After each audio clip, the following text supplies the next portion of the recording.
KaraokeBooks. Mansfield Park. Written by Jane Austen. Audiobook. Chapter 21. Sir Thomas's return made a striking change in the ways of the family, independent of lovers' vows. Under his government, Mansfield was an altered place. Some members of their society sent away and the spirits of many others saddened. It was all sameness and gloom compared with the past, a somber family party rarely enlivened. There was little intercourse with the parsonage.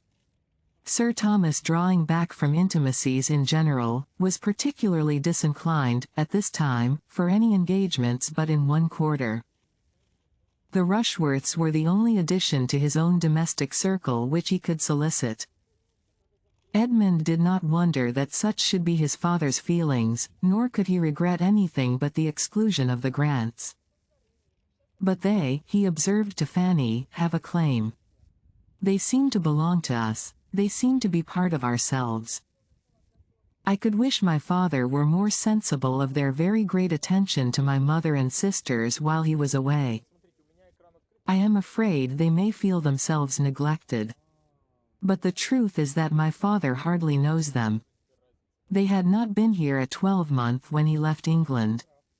If he knew them better, he would value their society as it deserves, for they are in fact exactly the sort of people he would like. We are sometimes a little in want of animation among ourselves. My sisters seem out of spirits, and Tom is certainly not at his ease. Dr. Dodd and Mrs. Grant would enliven us, and make our evenings pass away with more enjoyment even to my father. Do you think so? Said Fanny. In my opinion, my uncle would not like any addition. I think he values the very quietness you speak of, and that the repose of his own family circle is all he wants. And it does not appear to me that we are more serious than we used to be, I mean before my uncle went abroad. As well as I can recollect, it was always much the same.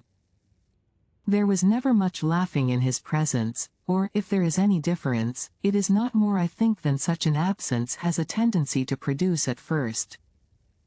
There must be a sort of shyness.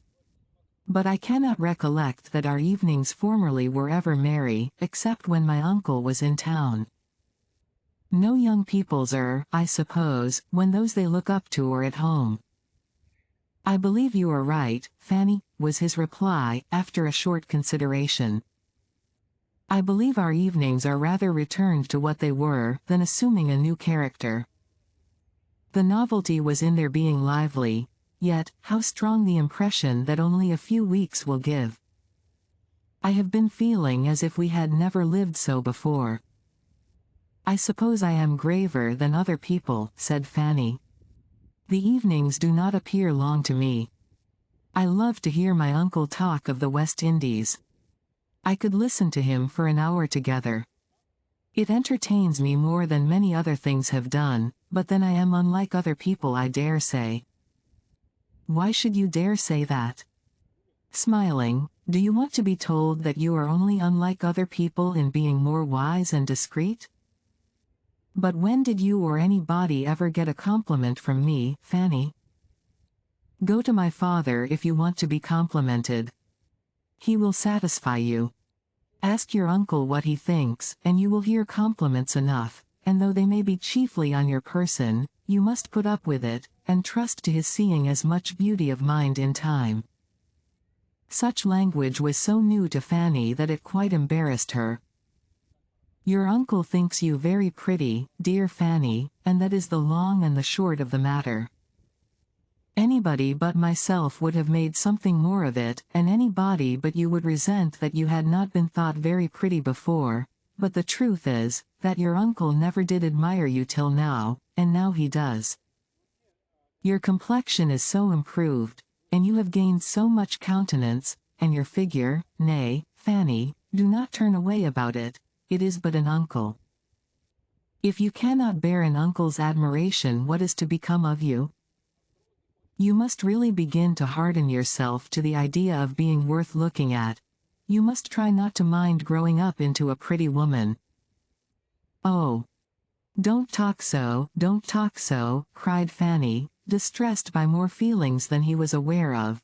But seeing that she was distressed, he had done with the subject and only added more seriously, "Your uncle is disposed to be pleased with you in every respect. And I only wish you would talk to him more. You are one of those who are too silent in the evening circle." "But I do talk to him more than I used." "I am sure I do. Did not you hear me ask him about the slave trade last night?" "I did, and was in hopes the question would be followed up by others. It would have pleased your uncle to be inquired of farther. And I longed to do it, but there was such a dead silence. And while my cousins were sitting by without speaking a word, or seeming at all interested in the subject, I thought it would appear as if I wanted to set myself off at their expense, by showing a curiosity and pleasure in his information which he must wish his own daughters to feel. Miss Crawford was very right in what she said of you the other day, that you seemed almost as fearful of notice and praise as other women were of neglect. We were talking of you at the parsonage, and those were her words. She has great discernment. I know nobody who distinguishes characters better, for so young a woman it is remarkable. She certainly understands you better than you are understood by the greater part of those who have known you so long, and with regard to some others, I can perceive from occasional lively hints, the unguarded expressions of the moment, that she could define many as accurately did not delicacy forbid it. I wonder what she thinks of my father.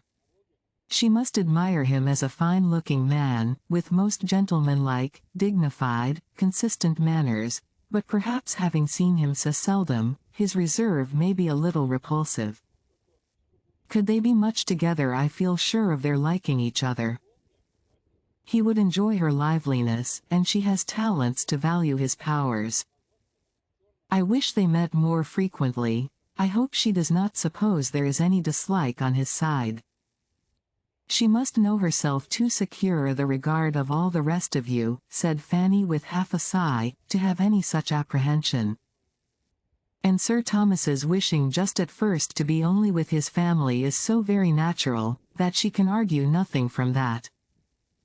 After a little while I dare say we shall be meeting again in the same sort of way, allowing for the difference of the time of year. This is the 1st October that she has passed in the country since her infancy. I do not call Tunbridge or Cheltenham the country, and November is a still more serious month, and I can see that Mrs. Grant is very anxious for her not finding Mansfield dull as winter comes on. Fanny could have said a great deal, but it was safer to say nothing, and leave untouched all Miss Crawford's resources, her accomplishments, her spirits, her importance, her friends, lest it should betray her into any observations seemingly unhandsome. Miss Crawford's kind opinion of herself deserved at least a grateful forbearance, and she began to talk of something else. Tomorrow, I think, my uncle dines at Southerton, and you and Mr. Bertram too. We shall be quite a small party at home. I hope my uncle may continue to like Mr. Rushworth. That is impossible, Fanny. He must like him less after tomorrow's visit, for we shall be 5 hours in his company.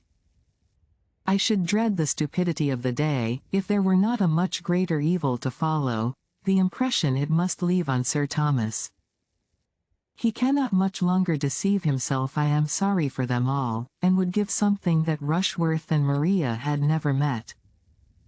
In this quarter, indeed, disappointment was impending over Sir Thomas. Not all his goodwill for Mr. Rushworth, not all Mr. Rushworth's deference for him, could prevent him from soon discerning some part of the truth, that Mr. Rushworth was an inferior young man, as ignorant in business as in books, with opinions in general unfixed, and without seeming much aware of it himself. He had expected a very different son-in-law, and beginning to feel grave on Maria's account, tried to understand her feelings. Little observation there was necessary to tell him that indifference was the most favorable state they could be in. Her behavior to Mr. Rushworth was careless and cold. She did not like him. Sir Thomas resolved to speak seriously to her. Advantageous as would be the alliance, and long-standing and public as was the engagement, her happiness must not be sacrificed to it. Mr. Rushworth had perhaps been accepted on too short an acquaintance, and on knowing him better she was repenting. With solemn kindness Sir Thomas addressed her, told her his fears, inquired into her wishes, entreated her to be open and sincere, and assured her that every inconvenience should be braved, and the connection entirely given up, if she felt herself unhappy in the prospect of it. He would act for her and release her. Maria had a moment's struggle as she listened, and only a moment's. When her father ceased she was able to give her answer immediately, decidedly, and with no apparent agitation. She thanked him for his great attention, his paternal kindness, but he was quite mistaken in supposing she had the smallest desire of breaking through her engagement, or was sensible of any change of opinion or inclination since her forming it. She had the highest esteem for Mr. Rushworth's character and disposition, and could not have a doubt of her happiness with him. Sir Thomas was satisfied, too glad to be satisfied perhaps to urge the matter quite so far as his judgment might have dictated to others. It was an alliance which he could not have relinquished without pain, and thus he reasoned. Mr. Rushworth was young enough to improve. Mr. Rushworth must and would improve in good society, and if Maria could now speak so securely of her happiness with him, speaking certainly without the prejudice, the blindness of love, she ought to be believed. Her feelings probably were not acute, he had never supposed them to be so, but her comforts might not be less on that account, and if she could dispense with seeing her husband a leading, shining character, there would certainly be everything else in her favor. A well-disposed young woman, who did not marry for love, was in general but the more attached to her own family, and the nearness of Southerton to Mansfield must naturally hold out the greatest temptation, and would in all probability be a continual supply of the most amiable and innocent enjoyments. Such and such like were the reasonings of Sir Thomas, happy to escape the embarrassing evils of a rupture, the wonder, the reflections, the reproach that must attend it, happy to secure a marriage which would bring him such an addition of respectability and influence, and very happy to think anything of his daughter's disposition that was most favorable for the purpose. To her the conference closed as satisfactorily as to him. She was in a state of mind to be glad that she had secured her fate beyond recall, that she had pledged herself anew to Southerton, that she was safe from the possibility of giving Crawford the triumph of governing her actions and destroying her prospects, and retired in proud resolve, determined only to behave more cautiously to Mr. Rushworth in future, that her father might not be again suspecting her. Had Sir Thomas applied to his daughter within the first 3 or 4 days after Henry Crawford's leaving Mansfield, before her feelings were at all tranquilized, before she had given up every hope of him, or absolutely resolved on enduring his rival, her answer might have been different. But after another 3 or 4 days, when there was no return, no letter, no message, no symptom of a softened heart, no hope of advantage from separation, her mind became cool enough to seek all the comfort that pride and self-revenge could give. Henry Crawford had destroyed her happiness, but he should not know that he had done it. He should not destroy her credit, her appearance, her prosperity too. He should not have to think of her as pining in the retirement of Mansfield for him, rejecting Southerton and London, independence and splendor for his sake. Independence was more needful than ever, the want of it at Mansfield more sensibly felt. She was less and less able to endure the restraint which her father imposed. The liberty which his absence had given was now become absolutely necessary. She must escape from him and Mansfield as soon as possible, and find consolation in fortune and consequence, bustle and the world, for a wounded spirit. Her mind was quite determined and varied not. To such feelings, delay, even the delay of much preparation, would have been an evil, and Mr. Rushworth could hardly be more impatient for the marriage than herself.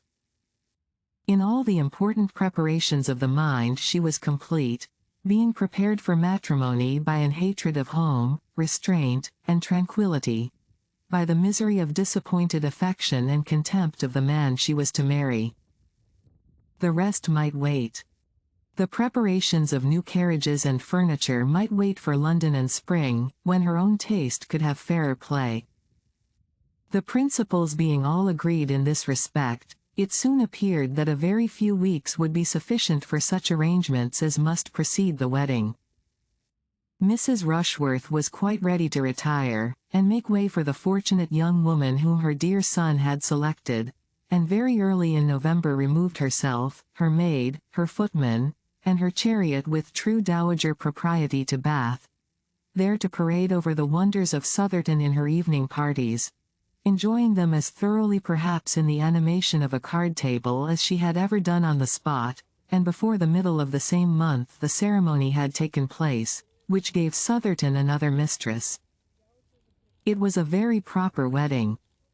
The bride was elegantly dressed, the two bridemaids were duly inferior, her father gave her away, her mother stood with salts in her hand expecting to be agitated, her aunt tried to cry, and the service was impressively read by Dr. Grant.